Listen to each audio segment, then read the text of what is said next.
नबी करीम सल्लल्लाहु ताला अलैहि वसल्लम ने ना इशारतन बात बयान की, इशारतन, पर कुर्बान पछानन वाले हैं तो एक गल जान गए गल खोल दे नहीं। ये नहीं फरमाया नबी पाक ने कि हौज़े कौसर पे आ गया तो अब हिसाब नहीं होगा, ये नहीं फरमाया।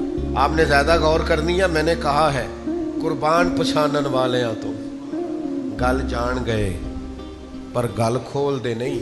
महबूब ने ये नहीं फरमाया हिसाब नहीं होगा, पुल सिरात पे नहीं जाएगा, माशर की सख्ती नहीं आएगी। अब सवाल ये नहीं फरमाया। इमाम तबरानी ने हदीस के लफ्ज लिखे हैं, नबी पाक है अफसाहुल अरब, हुजूर फसीह व बलीग बात करते हैं। एक जुमला कह के उसके अंदर समेट देते हैं करीम सारे मफाहीम, सारे मानी। इमाम तबरानी हदीस लाए हैं, नबी करीम अलैहिस्सलाम ने फरमाया मैं तुम्हारी भलाई के लिए हौज़े कौसर पर पहले से मौजूद होऊंगा।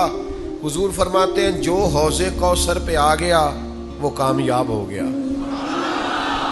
बाकी तुसी हुण आप साफ कर लेना सारा। कुर्बान पछानन वाले आ तो गल जान गए गल खोल दे, गल खोल दे। फरमाया जो आ गया वो कामयाब। मैं नहीं तुहानू दसना कि हुण साफ होना है कि नहीं होना। इथों जाम पीन तो बाद उन पुल सरात लगनी है कि भाई इतने लफ्ज हुजूर ने कहे जो आ गया वो कामयाब।